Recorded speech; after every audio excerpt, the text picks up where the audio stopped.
when a space vehicle or when something goes up out of the air and when it's going to come back in to the air like a spacecraft, it's moving just very fast. And like when the shuttle, I'll use the shuttle for an example. When the shuttle would be re-entering the Earth's atmosphere, there would be like a plasma. As it comes in, plasma forms around it, and that something that I have a question about, or why I wonder why this happens, is any communication with them that they constantly have. Just when they're re-entering and they're in that plasma, or surrounded by that plasma, there's no communicating back and forth. Like they even talk about how it's like the hardest however many minutes. I mean, I think on the shuttle it was like up to 9 minutes that they were not able to communicate. And this was routine. This happened every time. The same thing happens when the Dragon capsule comes in to Earth's atmosphere. Basically, when something's falling from the sky, like a meteor, a plasma forms around it. And for some reason, like radio or whatever they're using to communicate can't penetrate through to communicate. So if you know anything about that or have any info about that, I'm curious. And I'm actually curious how plasma is formed around something by going fast. I mean, I guess I understand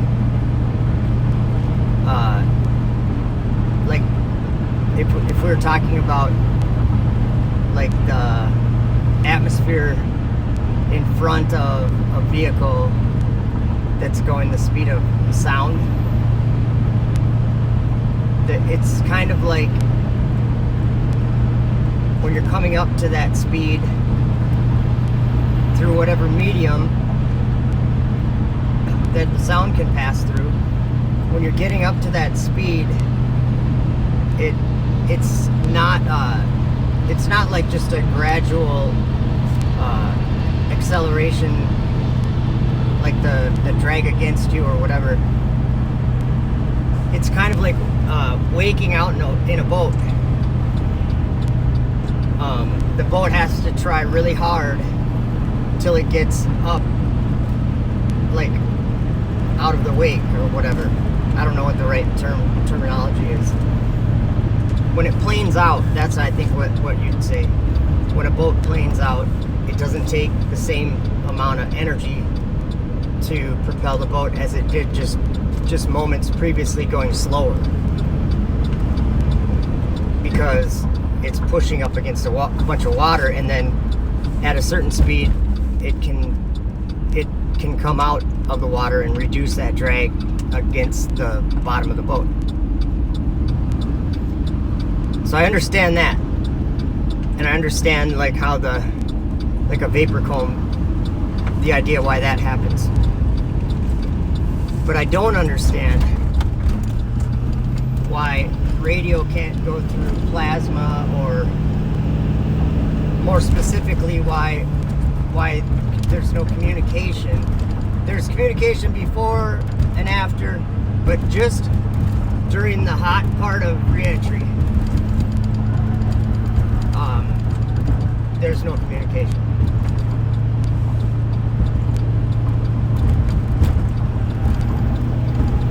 That interests me.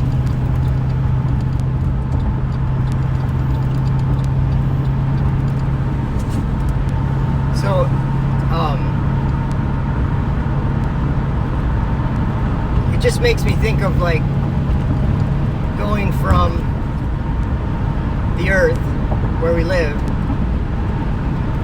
to what they're calling it going to space, right? That's what we've all been calling it or whatever. But I'm seeing it different than that. I'm seeing that like you're going from a realm where everything's easy, or where there's not these forces against everything, and you can call it gravity or whatever you want to call it.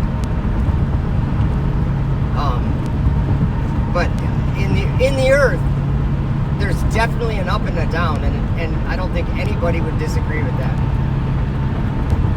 There's everywhere you go, you experience up and down. You want to call it gravity, or you want to call it whatever, downward force or whatever, downward acceleration. Call it whatever you want, but we're all experiencing it. And up, it's hard to go up. And no matter what, it's hard to go up until you get to a certain,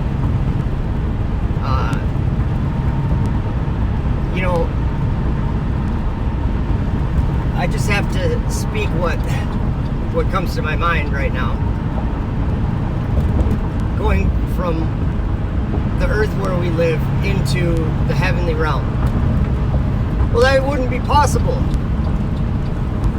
Well, why? Because you can't have gas pressure next to a vacuum?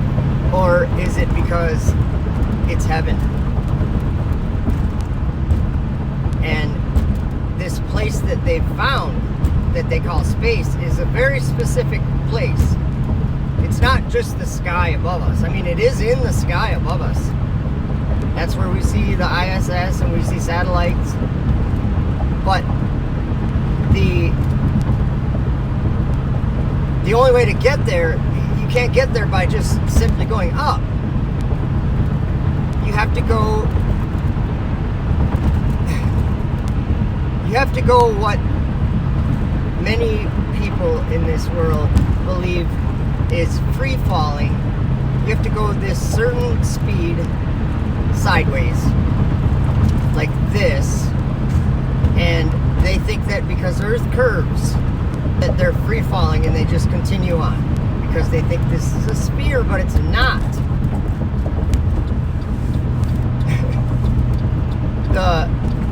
The sphere's out, guys. We've hundreds of ways, but even more with measurements and distances and things, we've debunked the idea of the globe at least having a radius of 3959. That we've falsified that claim. You can do it yourself. All you have to do is go outside to a body of water, preferably a body of water that you can maybe look across with a decent amount of distance. Probably won't work if it's like a mile, but several miles would be good. And just do the math. It's not hard. It's not hard to do. There's several different ways you can arrive at that you're seeing way more than you would be able to see on a sphere, on the surface of a sphere that has a radius of 3959. And it's not like this or that. It is drastically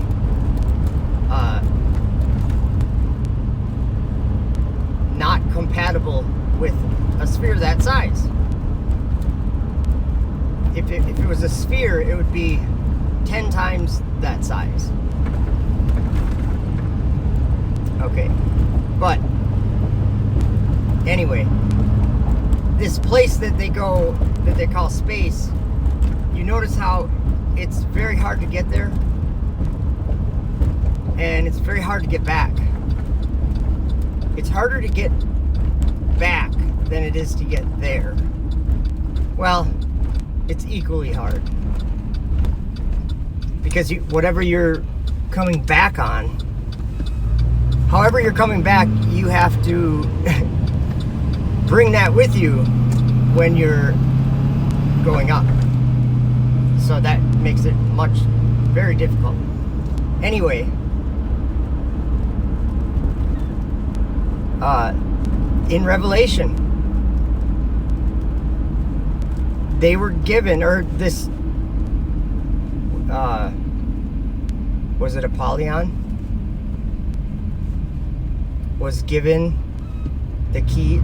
Sorry, I'm waiting for the mailman. Was given the key to the bottomless pit. Or Apollyon was the angel of the bottomless pit, right?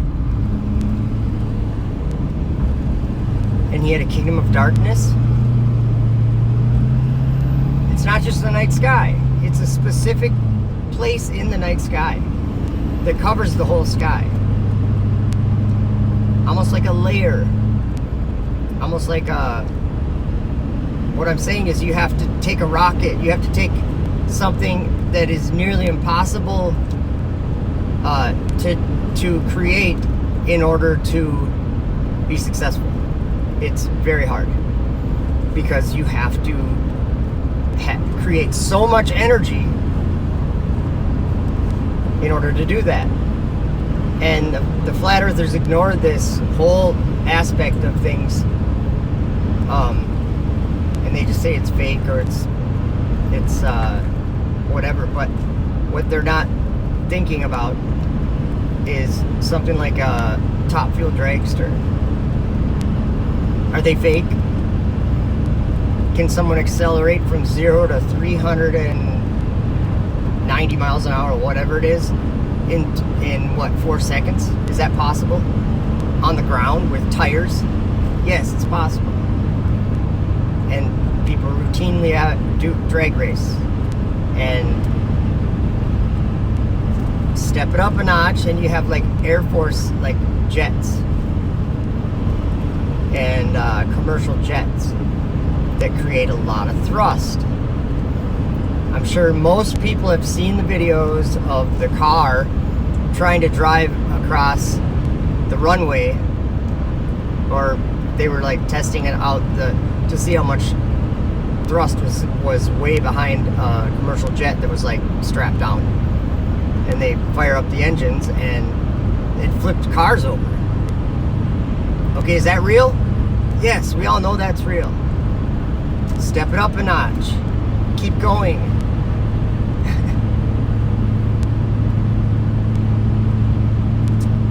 That is the key to the bottomless pit. Wake up out of your slumber when I say that outer darkness is a place that you have to go sideways to get to. I'm talking about you have to take a rocket there if you're going to try to go from Earth in these last days. That's what happens. Not my story. I'm just here living in it.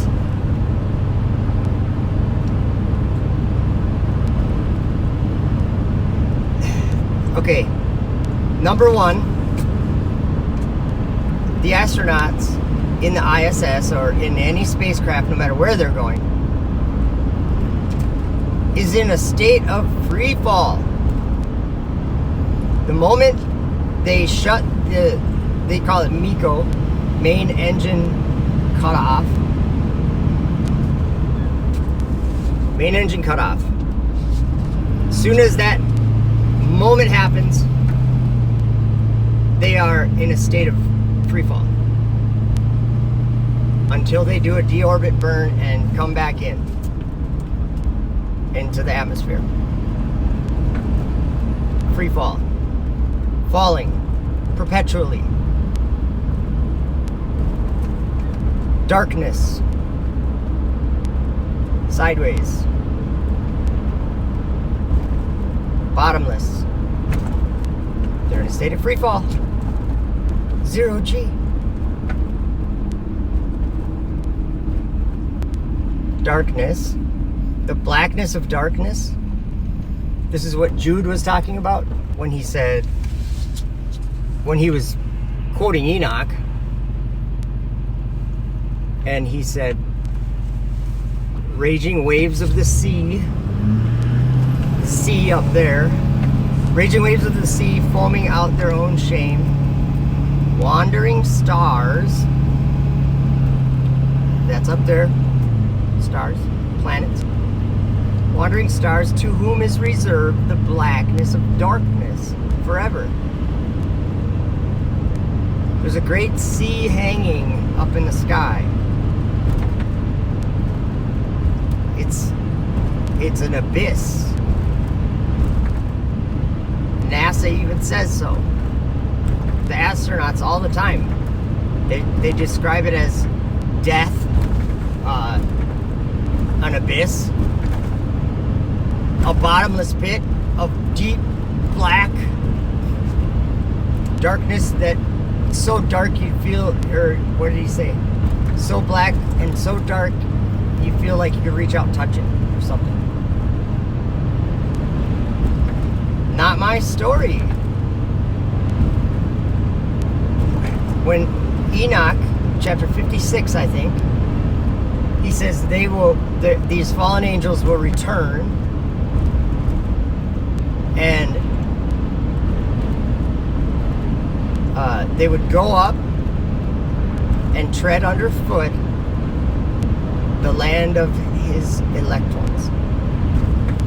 And what does it say?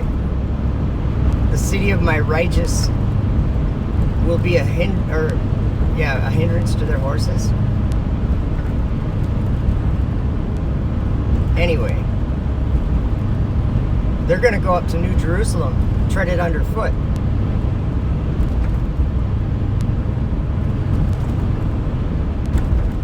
Make sure that you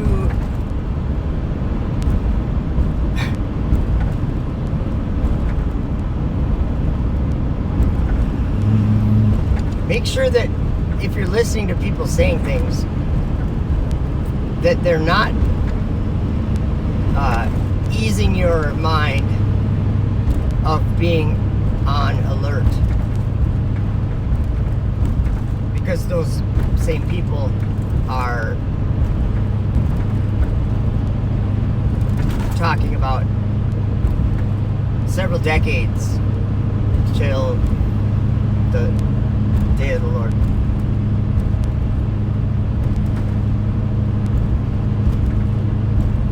When people say, you won't miss it when the second beast comes, the second beast in Revelation, or you won't miss it when Apollyon shows up. Be careful. Jesus actually said, see to it that ye be not deceived. So don't have ease of mind when it comes to trying to understand what is being taught by Jesus, what he's teaching right now.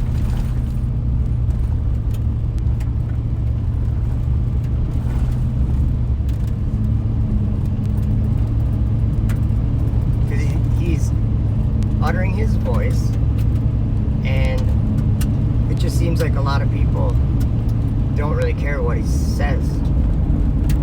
I think they're aware of it, that he's uttering his voice, but they don't really listen to him. Anyway,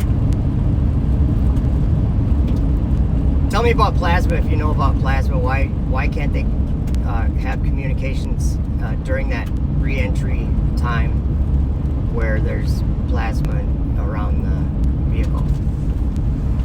I'm interested.